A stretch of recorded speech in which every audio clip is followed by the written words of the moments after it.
ইন্না লিল্লাহি ওয়া ইন্না ইলাইহি রাজিউন। বাংলাদেশের সবচেয়ে জনপ্রিয় আপসহীন তিনবারের সাবেক প্রধানমন্ত্রী বেগম খালেদা জিয়া আর আমাদের মাঝে বেঁচে নেই। তিনি ছিলেন বাংলাদেশের প্রথম নারী প্রধানমন্ত্রী, একজন অনুপ্রেরণাদায়ক নারী নেতৃত্ব, যিনি কঠিন সময়েও গণতন্ত্র, বহুদলীয় রাজনীতি এবং মানুষের অধিকারকে অটলভাবে রক্ষা করেছেন। বাংলাদেশের তিনবারের প্রধানমন্ত্রী হিসেবে দায়িত্ব গ্রহণ করে তিনি বাংলাদেশের জাতীয় রাজনীতির নতুন পরিচয় গড়ে দিয়েছেন। ভারতীয় উপমহাদেশের নারী নেতৃত্ব কঠিন হলেও তিনি এদেশের গর্ব এবং মর্যাদা রাখায় গুরুত্বপূর্ণ ভূমিকা রেখে গেছেন। তার বলিষ্ঠ নেতৃত্বের সুযোগে এদেশের বহু মানুষ রাজনীতিতে আসার সাহস পেয়েছে। দেশের গণতন্ত্র রক্ষার সংগ্রামে তিনি অনুপ্রাণিত করেছেন অসংখ্য মানুষের মন ও প্রাণকে।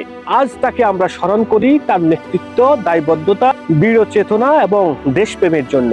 তার অবদান বাংলাদেশের রাজনীতির ইতিহাসের সকল পাতায় অম্লান হয়ে থাকবে। আমরা গভীর এবং শ্রদ্ধার সঙ্গে দেশনেত্রী বেগম খালেদা জিয়ার বিদায়ী আত্মার মাগফিরাত কামনা করছি এবং তার পরিবারের প্রতি সমবেদনা জ্ঞাপন করছি।